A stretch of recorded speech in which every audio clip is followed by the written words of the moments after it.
আমার দিলের তামান্না আমার উম্মতের প্রতিটা মোমেন তার কলিজার ভিতরে তার জবানে এই সূরা মুলক থাকুক, সূরা মুলক থাকুক। অর্থাৎ রাসূলুল্লাহ সাল্লাল্লাহু আলাইহি ওয়াসাল্লাম বলতেন আমার প্রতিটা মোমেন বান্দা উম্মত যেন এই সূরা মুলক তেলাওয়াত করে, যেন কবরের আযাব থেকে রক্ষা পায়। নবীজি 5 ওয়াক্ত নামাজের পরে, আল্লাহর কসম ভাই এখানে অনেক ওলামায়ে কেরাম আছে, আপনি জিজ্ঞাসা করুন, নবীজি 5 ওয়াক্ত নামাজের পরে সরদার দু আলম নবীর তো কোনো গুনাহ নাই, তিনি নিষ্পাপ, তিনি তো জান্নাত উদ্বোধন করবেন। আনা আউয়ালু মান ইয়াকরাউ বাবাল জান্নাহ, নবী বলছে আমি সেই মুহাম্মদ যে প্রথম জান্নাতের দরজা আমি নাড়বো, জান্নাতের কড়া নাড়বো আমি মুহাম্মদ। ভিতর থেকে ফেরেশতা বলবে আপনি কে? আমি বলবো মুহাম্মদ। ফেরেশতা বলবে আনতাজিরুলাক, আমি তো আপনার অপেক্ষাই করছিলাম, আপনি আসবেন বলেই তো অপেক্ষায় ছিলাম, আপনি উদ্বোধন করে দিলেই তো বাকিরা ঢুকবে। তো সেই নবী যিনি জান্নাত উদ্বোধন করবেন, তিনি 5 ওয়াক্ত নামাজের পরে ভাইয়া প্রতিদিন তিনি যেই কথাটা দোয়া করতেন, এর মধ্যে একটা দোয়া এটা, আল্লাহুম্মা ইন্নী আউযু বিকা মিন আযাবিল কবর ওয়া মিন ফিতনাতিল কবর ওয়া মিন ফিতনাতিল মাসীহিদ দাজ্জাল ওয়া মিন ফিতনাতিল মাহইয়া ওয়াল মামাত। আল্লাহ আমি কবরের আযাব থেকে পানাহ চাই। নবীজি নিজে বলতেন। প্রিয় ভাই বাবা আমার, চলেন সবাই নিয়ত করি, নিজেকে গুনাহ থেকে বাঁচানো দরকার, নিজের আল্লাহর নাফরমানি থেকে বাঁচানো দরকার। আল্লাহ তাআলা বলেন ইন্নাল্লাযীনা ইয়াখশাউনা রাব্বাহুম বিল গায়ব, আমি আল্লাহকে না দেখে, আমার কথাগুলো আখিরাত সম্পর্কিত, এগুলোকে না দেখে যারা আমি আল্লাহকে ভয় করে, আখিরাতকে ভয় করে, জাহান্নামকে ভয় করে, কবরকে ভয় করে, আল্লাহ বলেন তাফসীরের মধ্যে লিখছে ভয় করে মানে হলো গুনাহ বর্জন করে। কোন ব্যক্তি আল্লাহকে ভয় করে, খোদার কসম এই কথার অর্থ হলো গুনাহ ছেড়ে দেয়। যে গুনাহ ছেড়ে দেয় সে আল্লাহকে ভয় করে, যে আল্লাহকে ভয় করে সে গুনাহ ছেড়ে দেয়। কোন নাফরমান আল্লাহকে ভয় করে না, আল্লাহকে ভয় করলে গুনাহ করতে পারে না। বুঝেন নাই বাংলা কথাটা? এটা কাগজের এই পিঠ ও পিঠ, কাগজের এই পিঠ ওই পিঠ, এই পিঠে যদি লেখা আছে আল্লাহর ভয়, তো ওই পিঠে লেখা থাকবে গুনাহ বর্জন। যে গুনাহ ছেড়ে দেয় সে অটোমেটিকলি আল্লাহকে ভয় করে, যে আল্লাহকে ভয় করে সে গুনাহ বর্জন করে।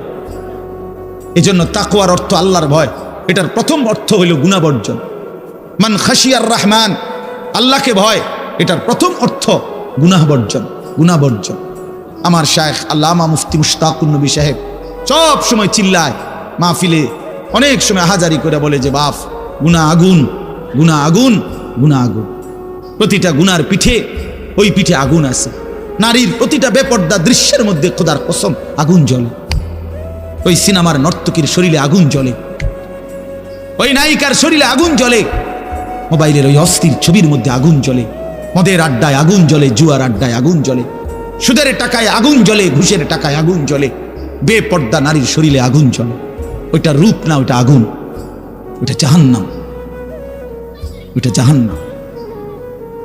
আল্লাহ তাআলা বলেন ইন্নাল্লাযীনা ইয়াখশাউনা রাব্বাহুম বিল গায়ব, আল্লাহ তাআলা বলেন আমার যে বান্দারা আমার আখিরাত, আমার জাহান্নাম, আমার পরকাল, আমার কবর, এই কথাগুলোকে ভয় করে, আমি আল্লাহকে ভয় করে, না দেখে আল্লাহ বলেন আমি ওয়াদা দিলাম লাহুম মাগফিরাতুম ওয়া আজরুন কাবীর, আমি তাদের পেছনের সব গুনাহ মাফ করে দেব, আর আমার সবচেয়ে বড় পুরস্কার জান্নাত দিয়ে দেব।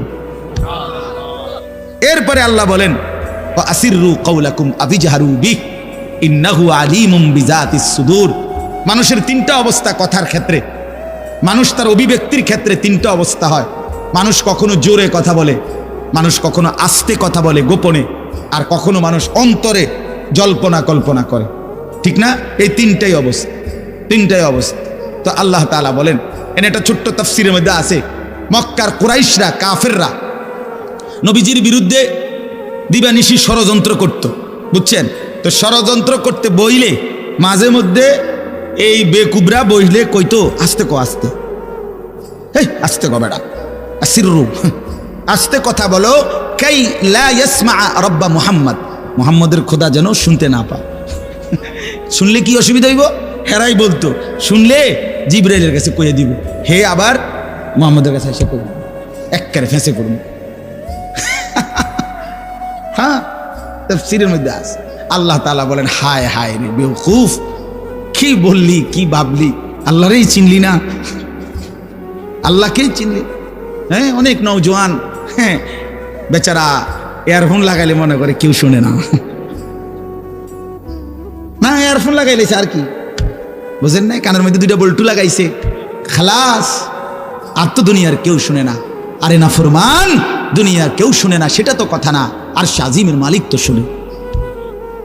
ওয়া আসিররু কাওলাকুম আবিজহারু বিহি, রব্বুল আলামিন বলেন তোমরা যদি আস্তে কথা বলো, আবিজহারু বিহি, যদি জোরেও কথা বলো, ইন্নাহু আলিমুম বিদাতিস সুদূর, আল্লাহ বলে শুধু এই দুইটা না বান্দা, আস্তে বলো, জোরে বলো, অথবা অন্তরের ভিতরে যা লুকায়িত করো, আমি আল্লাহ সবটাই পুরাপুরি জানি। এরপরে শেষ অসাধারণ একটা যুক্তি আল্লাহ দেখাইছে, শেষ কথা আমার, আলা ইয়ালামু মান খালাক, আজীব কথা। আল্লাহ বলে আচ্ছা বান্দা, তোমার আমি একটা কথা জিজ্ঞাই, তুমি আমার কথাটার উত্তর দাও। এর কথা কি তুমি বুঝো না যে আলা ইয়ালামু মান খালাকা, যে সৃষ্টি করলো, যে বানাইলো, তিনি জানবে না, তিনি বুঝবে না, তিনি শুনবে না, এটা তুমি কেমনে ভাবলা? তুমি কও, তোমার বিবেকে কি কও? এতটি ভাত খাইয়া বুঝিয়ে কথাটা বুঝলা না, এতদিন দুনিয়ার থেকে বুঝিয়ে কথাটা বুঝলা না। আলা ইয়ালামু মান খালাক, এই তৃতীয় আয়াত। আল্লাহ বলেন যিনি সৃষ্টি করলেন তিনি জানবে না? যে কোম্পানি এটা বানাইছে সে জানে না এখান দিয়ে কথা বলে না, এখান দিয়ে কথা বলে? কথা বলেন না কেন? তো যিনি সৃষ্টি করলেন আল্লাহ, আমরা কি করছি না করছি তিনি আমাদের কথা জানবেন না? কথা বলেন না, বলেন না, শুনেন তিনি? আল্লাহ শুনেন কিনা, দেখেন কিনা, জানেন কিনা? হুয়াল লতীফুল খবীর, আল্লাহ বলেন তিনি সূক্ষ্ম থেকে সূক্ষ্ম, বিন্দু থেকে বিন্দু সেটাও জানেন। খবীর, পুরা সৃষ্টির খবর একসাথে তিনি পূর্ণ রাখেন, পূর্ণ রাখেন। এই জন্য দোস্ত আমার, রাত 2টা বাজে, নওজোয়ান মনে করছে চারিদিকে কেউ জেগে নাই, সবাই ঘুমায় গেছে, এই জন্য সে মোবাইলের উলঙ্গ ছবি দেখছে। আল্লাহ ডাক দিয়া বলে, আনিস আমি আছি। মালিক ডাক দিয়া বলে, আলাম ইয়ালাম বিআন্নাল্লাহ ইয়ারা, তুমি কি এই ভেবেছো তুমি জানো না বান্দা, আমি যে সারাক্ষণ তোমাকে দেখি। আল্লাহ তাআলা রাতেও দেখে, দিনেও দেখে, একাকীও দেখে, প্রকাশ্যও দেখে, অন্ধকারেও দেখে, আলোতেও দেখে। 7 আসমানের উপরে কোনো ফেরেশতা হাঁটলেও মালিক দেখে, 7 তবক জমিনের নিচে কোনো পিঁপড়া হাঁটলেও মালিক দেখে। আটলান্টিক মহাসাগরের যে প্রাণী গভীর তলদেশে, আল্লাহ তাকেও দেখে। হিমালয়ের সুউচ্চ চূড়ায় যে প্রাণী, আল্লাহ তাকেও দেখে, তাকেও দেখে। ওয়া ইয়ালামু মা ফিল বাররি ওয়াল বাহর, জলে স্থলে যা আছে আল্লাহ বলেন সব তিনি জানেন। ওয়া মা তাসকুতু মিন ওয়ারাকাতিন ইল্লা ইয়ালামুহা, একটা গাছের পাতাও যদি পড়ে আল্লাহ বলেন আমি তাও জানি। ওয়ালা হাব্বাতিন ফি যুলুমাতিল আরদ, মাটির তলদেশে যেই চারা দানা বীজ তোমরা রোপণ করছো, বপন করছো, আল্লাহ বলে কোন দানা কোন চারা আমি তাও জানি। ওয়ালা রতবিন ওয়ালা ইয়াবিসিন, শুকনায় কি আছে ভিজাতে কি আছে আমি সব জানি। ইল্লা ফি কিতাবিম মুবিন, ওহ মালিক বলে শুধু জানি না রে বান্দা, ওরা আমি সব কিছু আমার তাকদীরে লৌহে মাহফুজের মধ্যে স্পষ্ট করে লিখে রাখছি।